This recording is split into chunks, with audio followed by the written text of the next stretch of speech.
तो अब ना फर्स्ट चैप्टर शुरू करने वाला हूँ मैं, ठीक है। ओम श्री परमात्मने नमः।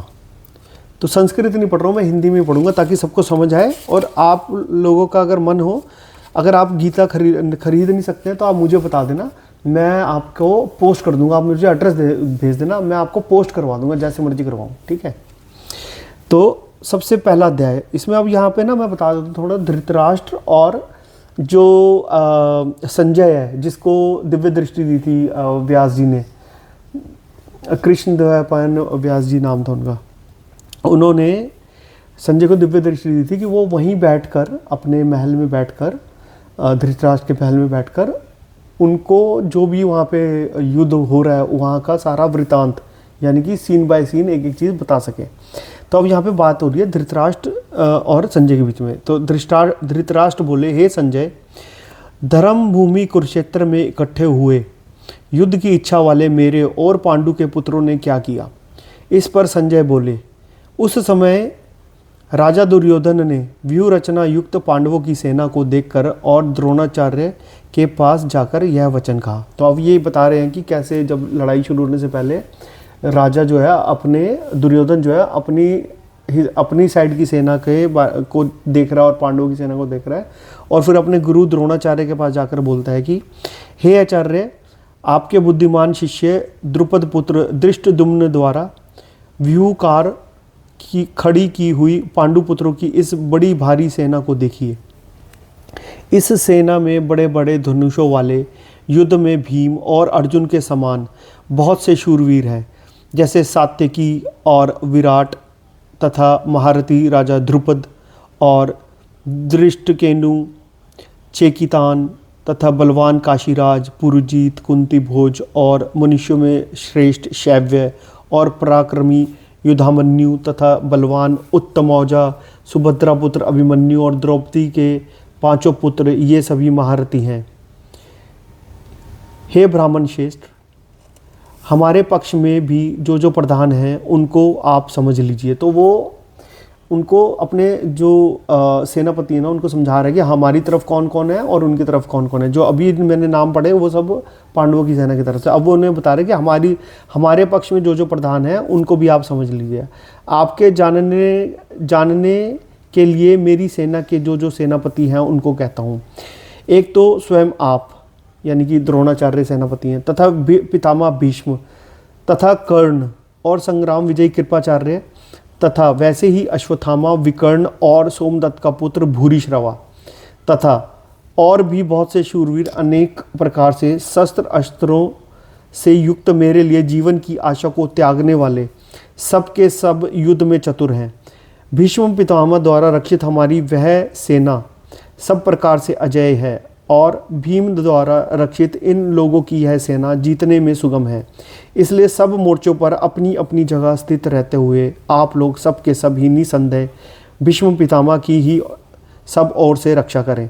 इस प्रकार द्रोणाचार्य से कहते हुए दुर्योधन के वचनों को सुनकर कौरवों में वृद्ध बड़े प्रतापी पितामह भीष्म ने उस दुर्योधन के हृदय में हर्ष उत्पन्न करते हुए उच्च स्वर में शेर की नाद के समान गर्ज कर शंख बजाया। उनके उपरांत शंख और नगाड़े और ढोल, मृदंग और नरसिंह आदि बाजे एक साथ ही बज उठे। उनका वह शब्द बड़ा भयंकर हुआ। उसके अनंतर सफ़ेद घोड़ों से युक्त उत्तम रथ में बैठे हुए श्री कृष्ण महाराज और अर्जुन ने भी अलौकिक शंख बजाए। उनमें श्री कृष्ण महाराज ने पांचजन्य नामक शंख, अब यहाँ पे ना जो शंख बजते थे उन सबके नाम होते थे, तो श्री कृष्ण ने कौन सा बजाया? पांचजन्य नामक शंख, ठीक है। अर्जुन ने देवदत्त नाम का शंख बजाया। भयानक कर्म वाले भीमसेन ने पौंड्र नामक महाशंख बजाया। कुंती पुत्र युधिष्ठिर ने अनंत विजय नामक शंख, और नकुल तथा सहदेव ने सुघोष और मणिपुष्पक नाम वाले शंख बजाए। श्रेष्ठ धनुष वाले काशीराज और महारथी शिखंडी और धृष्टद्युम्न तथा राजा विराट और अजय सात्यकी तथा राजा द्रुपद और द्रौपदी के पांचों पुत्र और बड़ी भुजा वाले सुभद्रा पुत्र अभिमन्यु, इन सब ने हे राजन अलग अलग शंख बजाए। तो यहाँ पे उन्होंने उनके जो शंख बजाए उनका नाम नहीं दिया, ठीक है। और उस भयानक शब्द ने आकाश और पृथ्वी को भी शब्दायमान करते हुए धृतराष्ट्र पुत्रों के हृदय विदीर्ण कर दिए, यानी कि डरा दिया उनको, ये उनकी गरज से डर गए वो लोग, ठीक है। हे राजन, उसके उपरांत कपिध्वज अर्जुन ने को, कपिध्वज मतलब कि अर्जुन के जो ध्वज था ना उसमें हनुमान जी विराजे हुए थे। तो एक कहानी ये भी है कि हनुमान जी ने गीता सुननी थी, इसलिए वो श्री कृष्ण ने गीता कही है। ये कहानी है, वो मैं फिर कभी और सुनाऊंगा, ठीक है। उसके उपरांत कपिध्वज अर्जुन ने खड़े हुए धृतराष्ट्र पुत्रों को देखकर उस शस्त्र चलाने की तैयारी के समय धनुष उठाकर ऋषिकेश श्री कृष्ण महाराज से यह वचन कहा। अब यहाँ पे अर्जुन है, कृष्ण जी जो कि सारथी हैं अर्जुन के, वो उनसे रिक्वेस्ट कर रहा है कि हे अच्युत, मेरे रथ को दोनों सेनाओं के बीच में खड़ा करिए, जब तक मैं इन स्थित हुए युद्ध की कामना वालों को अच्छी प्रकार देख लूं कि इस युद्ध रूप व्यापार में मुझे किन किन के साथ युद्ध करना योग्य है। दुर्बुद्धि दुर्योधन का युद्ध में कल्याण चाहने वाले जो जो ये राजा लोग इस सेना में आए हैं, उस युद्ध करने वालों को मैं देखूंगा। संजय, अब ये अर्जुन ने कृष्ण जी को बोला कि मेरे को बीच में सेंटर में जाके खड़ा करो और मैं देखना चाहता हूँ कि हमारी तरफ से और उनकी तरफ से कौन कौन लड़ने आया हुआ है, कौन कौन एक पक्ष में। अब फिर संजय जो स्टोरी सुना रहे धृतराष्ट्र को, वो बोलता है, हे धृतराष्ट्र, अर्जुन द्वारा इस प्रकार कहे हुए महाराज श्री कृष्णचंद्र ने दोनों सेनाओं के बीच में भीष्म और द्रोणाचार्य के सामने और संपूर्ण राजाओं के सामने उत्तम रथ को खड़ा करके ऐसा कहा कि हे पार्थ, अब यहाँ कृष्ण जी अर्जुन को बता रहे हैं, इन इकट्ठे हुए कौरवों को देख। उसके उपरांत पृथा पुत्र अर्जुन ने उन दोनों ही सेनाओं में स्थित हुए पिता के भाइयों को, यानी कि धृतराष्ट्र जो है ना वो अर्जुन के पिता थे, पांडु उनका भाई सगा भाई था, ठीक है। पिता के भाइयों को, पितामहों को, यानी कि पितामह दादा होता है, ठीक है, आचार्यों को, मामों को, भाइयों को, पुत्रों को, पौत्रों को तथा मित्रों को, ससुरों को, यानी कि जो ससुर होते हैं, और सुहृदयों को भी देखा जिनसे आप प्यार करते हैं, ठीक है।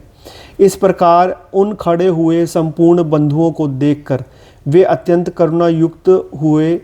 कुंती पुत्र अर्जुन शोक करते हुए बोले। अब यहाँ अर्जुन को घबराहट होगी कि भाई ये सब तो मेरे चाहने वाले हैं, मेरे रिश्तेदार हैं, नाते रिश्तेदार हैं।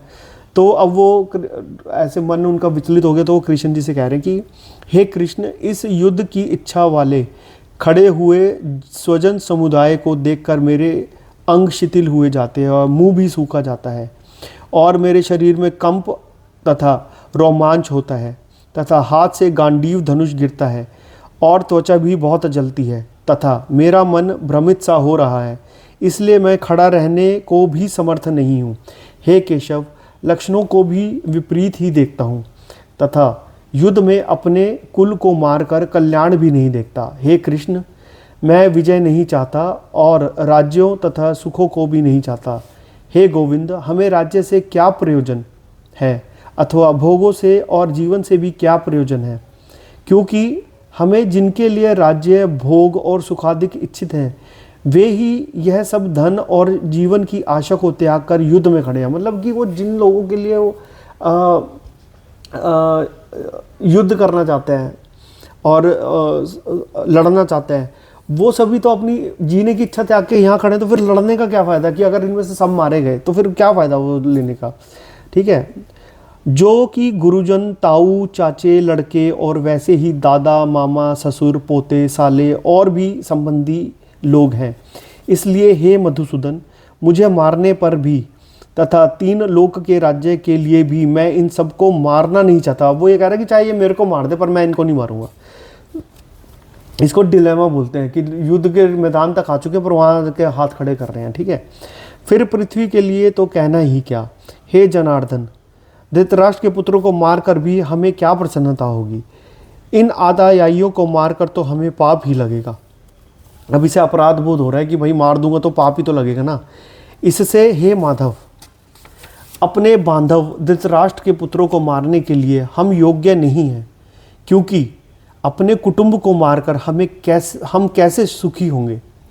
यद्यपि लोभ से भ्रष्टचित हुए ये लोग कुल के नाशकृत दोष को और मित्रों के साथ विरोध करने में पाप को नहीं देखते। अब वो यहाँ ये कह रहे हैं कि भाई ये तो बेअक्ले हैं, ये तो लड़ने को तैयार बैठे हैं, इनको तो समझ में नहीं आ रहा, पर मैं तो समझदार हूँ ना, मैं क्यों नहीं रुक जाता, ये नहीं रुक रहे हैं तो ठीक है। मित्रों के साथ विरोध करने में पाप नहीं देखते, परंतु हे जनार्दन, कुल के नाश करने से होते हुए दोष को जानने वाले हम लोगों को इस पाप से हटने के लिए क्यों नहीं विचार करना चाहिए। क्योंकि कुल के नाश होने से सनातन कुल धर्म नष्ट हो जाते हैं।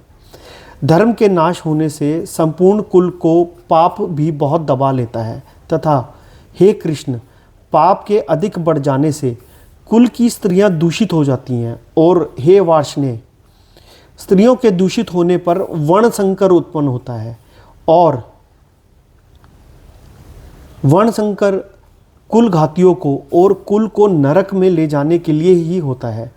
लोप हुई पिंड और जल की क्रिया वाले इनके पितृलोक भी गिर जाते हैं और इन वर्ण संकर कारक दोषों से कुल घातियों के सनातन कुल धर्म और जाति धर्म नष्ट हो जाते हैं तथा हे जनार्दन, नष्ट हुए कुल धर्म वाले मनुष्यों को अनंत काल तक नरक में वास होता है, ऐसा हमने सुना है। और वो ये कह रहा है कि यार जब कुल धर्मी हो ही है तो वो तो नरक में ही वास करेंगे। तो अहो शोक है कि हम लोग बुद्धिमान होकर भी महान पाप करने को तैयार हुए हैं। वो ये कह रहे हैं कि हम तो सियाणे हैं, ये तो चल जाएंगे नरक में, हम तो सियाणे हैं ना, हम क्यों ये पाप करने को तैयार हो गए। अब वो ये कह रहे हैं कि शोक है कि हम लोग बुद्धिमान होकर भी महापाप करने को तैयार हुए हैं, जो कि राज्य और सुख के लाभ से अपने कुल को मारने के लिए उद्यत हुए हैं। यदि मुझ शस्त्र रहित न सामना करने वाले को शस्त्रधारी धृतराष्ट्र के पुत्र रण में मारे तो वह मारना भी मेरे लिए अति कल्याणकारक होगा। वो कह रहा है कि अगर मेरे को ही मार देंगे ना तब भी मेरे लिए बेटर है। तो अब यहाँ संजय वापस से धृतराष्ट्र को बता रहा है कि रणभूमि में शोक से उद्विग्न मन वाले अर्जुन इस प्रकार कहकर बाण सहित धनुष को त्याग कर रथ के पिछले भाग में बैठ गए हैं। और वो ये कह रहा है कि जो फाइटर था ना, जो मेन फाइटर है लड़ाई का, जंग का, युद्ध का, वो उसने सरेंडर कर दिया श्री कृष्ण के आगे और अपने रथ के पिछले हिस्से में अपना धनुष बाण रखकर बैठ गए हैं। तो यहाँ पर ये जो है ना फर्स्ट चैप्टर खत्म होता है, कहानी इसके बाद असली शुरू होनी है। तो इति श्रीमद्भागवत गीता रूपी उपनिषद एवं ब्रह्म विद्या तथा योग शास्त्र विषयक श्री कृष्ण और अर्जुन के संवाद में अर्जुन विषाद योग नामक पहला अध्याय समाप्त हुआ। तो इस पहले चैप्टर का नाम है अर्जुन विषाद योग, ये याद रखना है आपको, ठीक है। चलिए कल मिलते हैं फिर नेक्स्ट सेकंड चैप्टर के साथ।